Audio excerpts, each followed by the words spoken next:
Bon, dans cette leçon, nous allons découvrir que nos instances EBS, nos volumes EBS, peuvent être sauvegardés sous forme d'instantané comme dans un hyperviseur classique tel que VMware ou VirtualBox.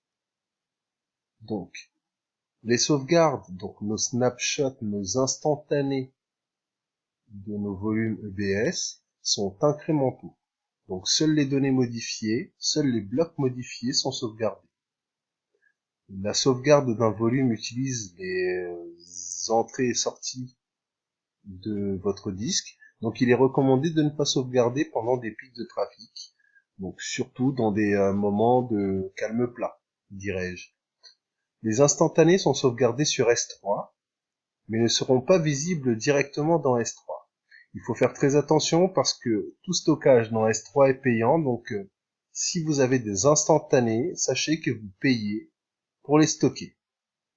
Il n'est pas nécessaire de détacher un volume avant d'en faire un instantané, mais cela est recommandé dans la documentation AWS. On peut réaliser jusqu'à 100 000 instantanés au maximum pour un compte AWS, donc pour le compte racine, pour une organisation tout entière. Ça laisse de la marge, mais bon, cela conserve un coût assez important par rapport à S3. Je rappelle que c'est payant et c'est stocké là-dessus. On peut copier un instantané d'une région à l'autre et d'une zone de disponibilité vers une autre, vers une AZ, vers une autre. Cela se fait en créant une image Amazon à partir d'un instantané. Donc, étant donné que nos volumes sont verrouillés sur des zones de disponibilité, pour pouvoir les déplacer d'une zone de disponibilité à une autre, on va devoir faire un instantané, le copier vers une autre zone et le restaurer dans cette autre zone pour pouvoir avoir le contenu de notre image. Les volumes EBS restaurés à partir d'instantanés nécessitent d'être initialisés en utilisant des commandes de type dd et FIO pour lire l'intégralité du volume, LSBLK pour en avoir des informations, et mount, mkfs, toutes les commandes que l'on a vues un peu plus tôt pour monter notre volume. La génération d'instantanés peut être automatisée en utilisation du gestionnaire de cycle de vie de données Amazon, le Amazon KMS. Nous reviendrons sur cet outil un peu plus tard dans cette formation. Regardons maintenant dans la console comment cela se démontre. Bien, imaginons maintenant que je veuille créer un instantané du volume sur lequel j'ai créé mon fichier hello.txt avec un message salut à tous. Donc, ici, je vais avoir plusieurs options, modifier le volume, créer un instantané, détacher le volume, etc., etc. Là, ce qui va nous intéresser, c'est de créer un instantané. Donc, on va l'appeler mon instantané.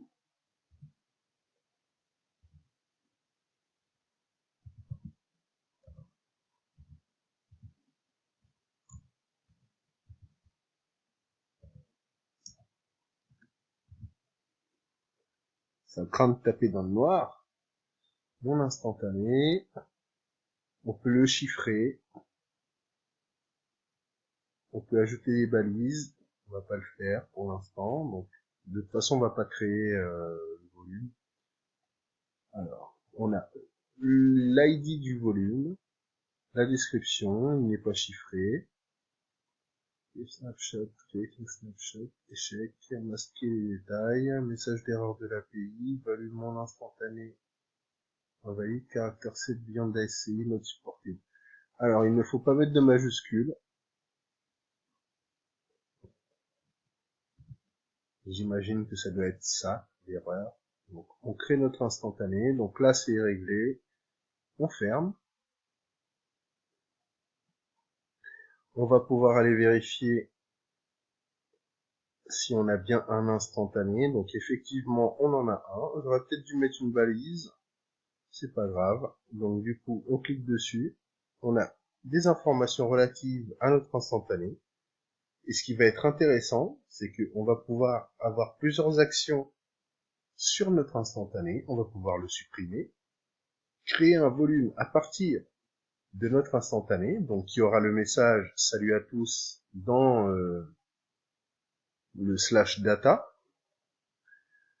On va pouvoir gérer une fast snapshot restore, donc une restauration rapide de l'image, donc en cas de panne pénalisante pour le business, créer une image à partir de ce snapshot, la copier, donc ça on le verra un peu plus tard dans la copie de volume vers d'autres zones de disponibilité ou d'autres régions, modifier les autorisations, ajouter ou modifier les balises.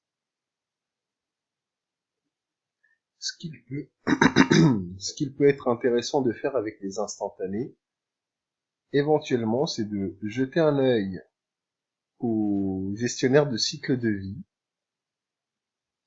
de nos EBS, et donc du coup, on va pouvoir définir ici une stratégie pour le cycle de vie de nos instantanés. Et donc on va dire que par exemple ça va être instant 1.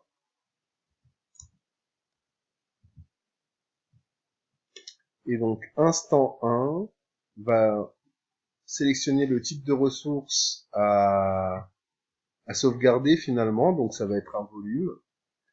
Et donc on va cibler les balises suivantes. Toutes les instances, enfin tous les volumes dont le nom correspond à démon EBS, pardon.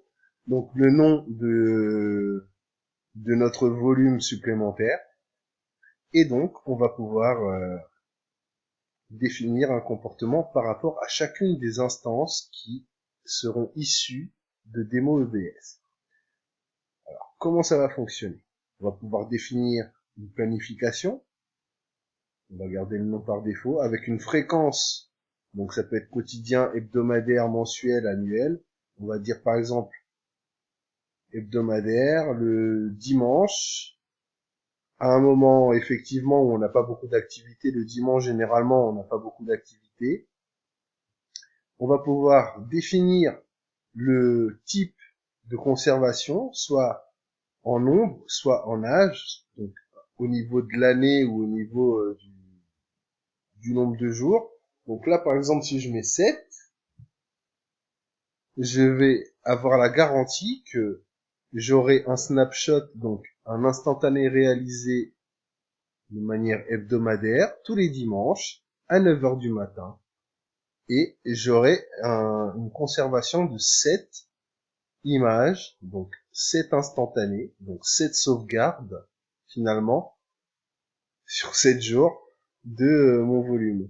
Alors on peut utiliser S3 pour faire de la sauvegarde, mais la gestion du cycle de vie de nos instantanés peut effectivement pallier au surcoût de l'usage de S3. Déjà qu'on utilise S3 pour stocker nos instances, ce n'est qu'un point de vue personnel. Donc on peut également définir un rôle IAM ou un groupe. Donc, pour l'instant j'ai pas grand chose parce que je suis en début de formation, mais bon, on en aura certainement plus un peu plus tard.